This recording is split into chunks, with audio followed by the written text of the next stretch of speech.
করি আপনারা সকলেই অনেক ভালো আছেন। প্রিয় বন্ধুরা, উম্মুল মুমিনিন হযরত খাদিজা রাদিয়াল্লাহু আনহার ইন্তেকালের পর ওনার জানাজার নামাজ পড়ানো হয়নি। কিন্তু কেন?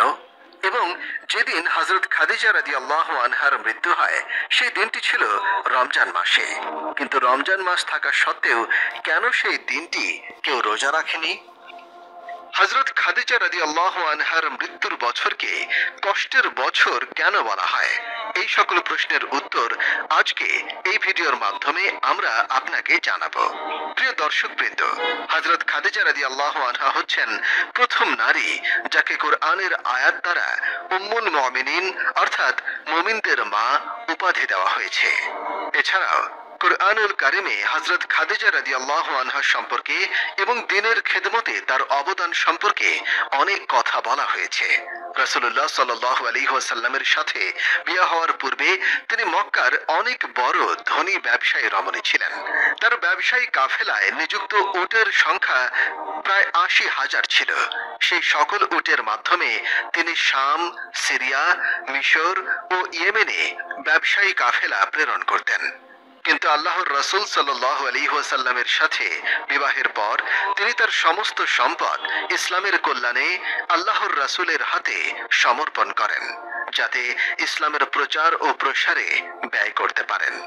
উম্মুল মুমিনিন হযরত খাদিজা রাদিয়াল্লাহু আনহা অত্যন্ত সম্ভ্রান্ত বংশের রমণী ছিলেন। তার পিতা খোয়াইলিদ ইবনে আসাদ এবং মাতা ফাতেমা বিনতে জাহিদা। তার বংশের পরম্পরা পিছনে গিয়ে আল্লাহর রাসূলের বংশের সাথে মিলিত হয়, যে কারণে তার বংশমর্যাদা আল্লাহর রাসূলের স্ত্রী হবার মতোই উপযুক্ত ছিল। হযরত খাদিজা রাদিয়াল্লাহু আনহার বয়স হস্তি বাহিনীর আক্রমণের ১৫ বছর পূর্বে হয়েছিল এবং নবীজি সাল্লাল্লাহু আলাইহি ওয়াসাল্লামের হিজরতের বছর তার বয়স ৬৫ বছরে উপনীত হয়। তিনি ৬৫ বছর বয়সে ইন্তেকাল করেন। হে আল্লাহর রাসূল, আপনার নিকট খাদিজা রাদিয়াল্লাহু আনহা আগমন করেছেন। তার হাতে একটি পাত্র রয়েছে, তাতে তরকারি এবং খাবার দাবার নিয়ে আসছেন। যখন তিনি আপনার কাছে আসবেন আপনি তাকে জানিয়ে দিবেন যে আল্লাহ তাআলা এবং জিবরাইল তাকে সালাম জানিয়েছেন এবং তাকে সুসংবাদ দিবেন জান্নাতের মাঝে তার জন্য একটি মণিমুক্তা খচিত প্রাসাদ তৈরি করা হয়েছে, যেখানে কোনো কষ্ট থাকবে না, কোনো শব্দ হই হুল্লোড় থাকবে না, শান্তি ও নীরবতা বিরাজ করবে। আরেকটি হাদিসে হযরত আলী রাদিয়াল্লাহু আনহু থেকে বর্ণিত, রাসূল করিম সাল্লাল্লাহু আলাইহি ওয়াসাল্লাম বলেন, ঈসা আলাইহিস সালামের সময় নেককার নারী ছিল হযরত মারিয়াম আলাইহিস সালাম। ঠিক তেমনি আমার সময় সবচেয়ে সম্মানিত এবং নেককার নারী হচ্ছে খাদিজা। হযরত আব্দুল্লাহ ইবনে আব্বাস রাদিয়াল্লাহু আনহু হতে বর্ণিত, নবী করিম সাল্লাল্লাহু আলাইহি ওয়াসাল্লাম একদিন মাটিতে 4টি দাগ টানলেন। তারপর সাহাবীদেরকে উদ্দেশ্য করে জিজ্ঞাসা করলেন, তোমরা কি জানো এরা কারা? সাহাবীরা উত্তর দিল, আল্লাহ ও তার রাসূল সবচেয়ে ভালো জানেন।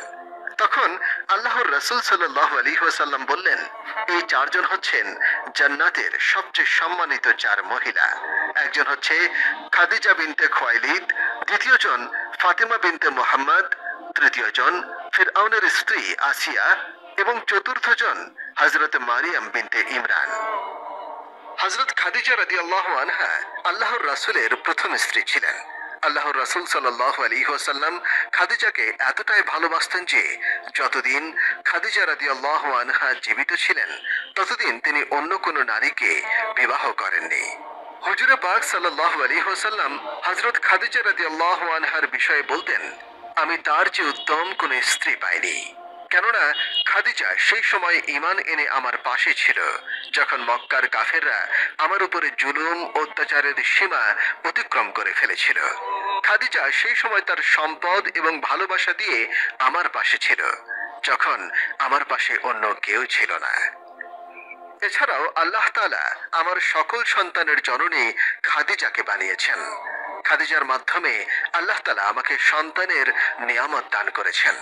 আল্লাহর রাসূল সাল্লাল্লাহু আলাইহি ওয়াসাল্লাম এবং খাদিজা রাদিয়াল্লাহু আনহার মধ্যকার বন্ধন এবং ভালোবাসা ছিল অসীম। হযরত খাদিজা রাদিয়াল্লাহু আনহার ইন্তেকালের পর তার জানাজার নামাজ আদায় করা হয়নি। মূলত এটা এই কারণে যে খাদিজা রাদিয়াল্লাহু আনহা যখন ইন্তেকাল করেন তখন 5 ওয়াক্ত সালাত সহ জানাজার সালাত বা অন্য কোনো সালাতের বিধান নাজিল হয়নি। ঠিক একইভাবে হযরত খাদিজা রাদিয়াল্লাহু আনহার ইন্তেকালের দিন রমজান মাস হলেও সেই দিনে কেউ রোজা রাখেনি, কেননা তখন রমজানের রোজা ফরজ হওয়ার আয়াত নাজিল হয়নি। একই বছরে আল্লাহর রাসূলের প্রিয় চাচা আবু তালিব ইন্তেকাল করেন।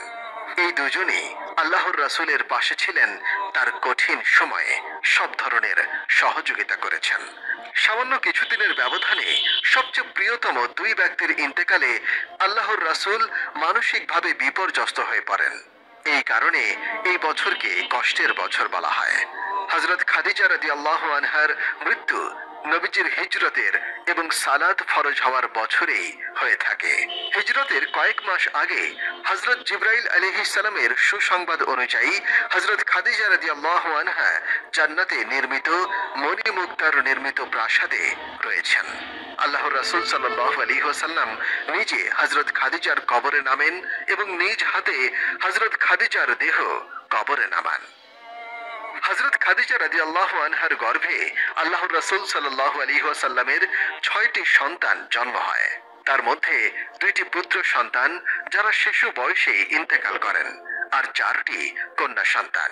হযরত কাসেম বিন মুহাম্মদ আল্লাহর রাসূলের সবচেয়ে বড় সন্তান ছিলেন।